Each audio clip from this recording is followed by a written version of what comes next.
Di awal film memperlihatkan seorang pria yang sedang seperti membuat video pengakuan. Dia terkurung di sebuah tempat dan dia mengaku baru saja melakukan sebuah perampokan bank dengan sempurna. Kenapa bisa dikatakan sempurna?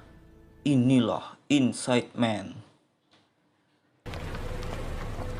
Mobil abu-abu ini akan menuju ke sebuah bank. Sesampainya di sana, mereka mengeluarkan barang-barang yang mereka bawa dari dalam mobil. Lalu masuklah seorang pria ke dalam bank tersebut dengan mengenakan pakaian seperti tukang servis. Kemudian pria tersebut mengarahkan senter yang dia bawa ke arah CCTV. Entah sinar apa yang dikeluarkan senter tersebut. Kamera CCTV pun langsung menjadi gelap. Kemudian teman-teman dari pria tersebut pun menyusulnya masuk ke dalam bank, lalu mengunci pintunya. Dan mereka berteriak kepada para nasabah bank untuk tiarap dan tidak melakukan pergerakan apapun, kalau tidak mereka akan dibunuh. Seorang polisi yang lewat langsung melaporkan sedang terjadi perampokan bank dengan penyanderaan ke Mabes Polri. Ini adalah detektif Kate Frazee, orang yang ditugaskan untuk menangani kasus ini sekaligus sebagai negosiator bersama temannya detektif Bill Mitchell. Di tempat berbeda, ini adalah Mr. Case.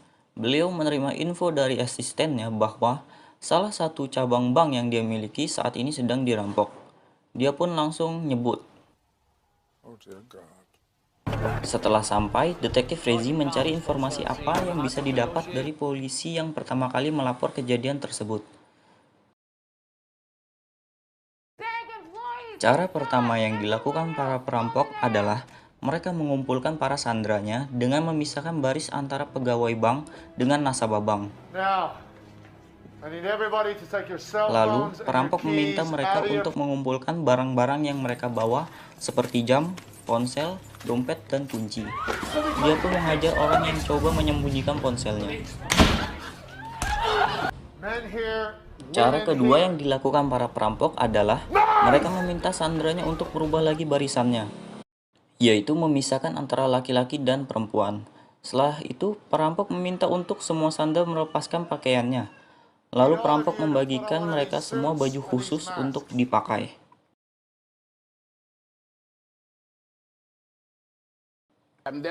Sebelum beraksi, detektif Frazee berkoordinasi terlebih dahulu dengan kapten polisi di TKP, yaitu Kapten Darius, dan dia meminta izin untuk makan dulu karena lapar. Seorang sandera kakek-kakek sedang sakit. Akhirnya para perampok mengeluarkan kakek itu, tetapi tetap menggunakan pakaian khusus yang sudah mereka berikan di awal. Kita bisa lihat sekarang semua perampok memakai pakaian yang sama dengan para sandera. Mereka menggunakan kacamata hitam. Ini merupakan salah satu strategi dari perampok tersebut agar mereka tidak dikenali. Ini adalah Miss White. Mr. Case mengajaknya bertemu karena dia ingin minta tolong pada Miss White untuk menegosiasi kepada para perampok agar menyerahkan sebuah kotak deposit yang berada di bank itu.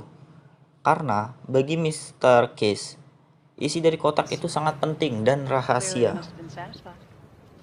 Terlihat para perampok sedang membuat sebuah ruang di gudang bank tersebut.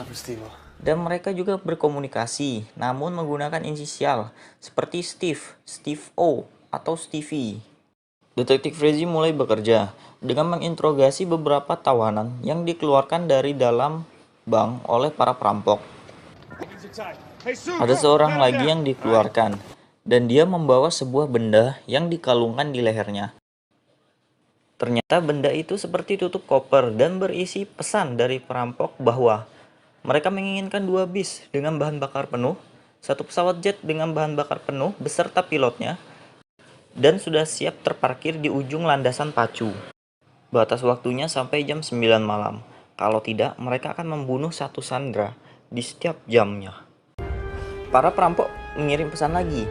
Mereka ingin dikirimkan makanan untuk para sanderanya. Polisi pun berinisiatif untuk memasang alat penyadap di dalam kotak makanan yang akan mereka kirim nanti, supaya mereka bisa tahu apa yang direncanakan perampok tersebut. Alat penyadap yang dipasang polisi mulai mengeluarkan suara. Namun para polisi tidak tahu bahasa apa yang digunakan para perampok tersebut. Ada yang bilang bahasa Rusia, Polandia, atau Bulgaria. Karena bingung, Detektif Rezi akhirnya membesarkan suara rekaman tersebut kepada warga sekitar. Akhirnya ada seorang pria yang tahu itu adalah bahasa Albania. Namun dia tidak tahu apa isi dari rekaman tersebut, karena dia tidak bisa bahasa Albania. Yang bisa adalah mantan istrinya. Akhirnya mantan istrinya datang. Dia memberitahu bahwa itu adalah suara dan pidatonya mantan Presiden Albania. Jadi, yang mereka dengarkan bukanlah percakapan para perampok, melainkan sebuah rekaman pidato. Detektif Rezi pun menyimpulkan, para perampok ini sudah tahu akan disadap, jadi mereka sudah mengantisipasinya. Di tempat berbeda, dua orang perampok membuka kotak deposit nomor 392. Di dalam kotak tersebut terdapat amplop dan beberapa kantong hitam yang entah apa isinya. Namun mereka merasa yakin bahwa itulah yang mereka cari. Selain itu, lubang yang mereka gali di awal cerita tadi pun sudah cukup dalam dan entah untuk apa lubang itu dibuat. Singkat cerita, malam pun tiba. Miss White sudah sampai di TKP dan meminta izin kepada Russell, si pemimpin perampok, untuk mengizinkannya masuk. Saat sudah di dalam, Miss White menawarkan kepada Russell, dia hanya akan dipenjara 3 tahun dan mendapatkan uang $2 juta dengan syarat mengizinkannya masuk ke ruang penyimpanan kotak deposit untuk mengambil sebuah kotak. Namun Russell menolak. Lalu dia menunjukkan sebuah amplop yang dimana amplop itulah yang diinginkan Miss White. Russell pun menceritakan sebuah kisah kepada Miss White bahwa dulu pada saat Perang Dunia Kedua, seorang pria berkebangsaan Amerika yang bekerja di Bank Swiss memanfaatkan jabatannya di Nazi untuk memperkaya diri dengan menjarah dan melucuti harta benda rakyat kecil, dan hasil jarahannya digunakan untuk mendirikan bank. Dan orang yang dimaksud Russell adalah Mr. Case. Setelah keluar dari bank tersebut, Detektif Rezi mendatangi Miss White. Dia menanyakan apa yang dibicarakan Miss White dengan perampok tersebut. Namun Miss White menolak untuk memberitahunya. Dia hanya mengatakan bahwa perampok itu mereka bukan pembunuh, jadi tidak akan ada yang dibunuh oleh para perampok tersebut. Sadar bahwa perampok tersebut hanya mengulur-ulur waktu, Detektif Rezi pun menelpon perampok tersebut dan mengatakan bahwa permintaan mereka sudah siap. Namun dia ingin masuk ke dalam untuk memastikan tidak ada Sandra yang dibunuh. Di dalam bank, Detektif Rezi mengatakan kepada Russell, kenapa tidak keluar lewat pintu depan saja? Russell menjawab, aku akan keluar lewat pintu depan jika sudah siap. Detektif Rezi sempat berkelahi dengan Russell. Geram dengan sikap Detektif Rezi yang sudah kelewatan, akhirnya para perampok menembak mati seorang Sandra. Akibatnya Detektif Rezi tidak lagi memimpin kasus ini dan dialihkan ke Kapten Darius. Keesokan harinya, Kapten Darius pun memutuskan untuk menyerbu bank tersebut, walaupun akan membahayakan para Sandra, karena baju para Sandra dan perampok tersebut sama. Melihat ada yang aneh pada tutup koper yang dikirimkan perampok di awal tadi, Detektif Rezi pun membongkarnya. Ternyata di dalam terdapat alat penyadap. Jadi selama ini percakapan tim polisi dan Detektif Rezi diketahui oleh para perampok. Mendengar si akan menyerbu bank tersebut, para perampok menyuruh semua Sandra untuk keluar. Para perampok pun tak lupa membaur dengan para Sandra dan juga ikut keluar dari dalam bank tersebut. Di luar, semua Sandra tiarap dan diborgol. Polisi pun masuk ke dalam bank untuk mengamankan TKP. Ternyata semua tempat di dalam bank tersebut aman. Tidak ada yang dirusak, tidak ada ranjau, dan tidak ada satupun mayat yang ditemukan. Ternyata eksekusi mati seorang Sandra tadi malam hanyalah dibuat-buat.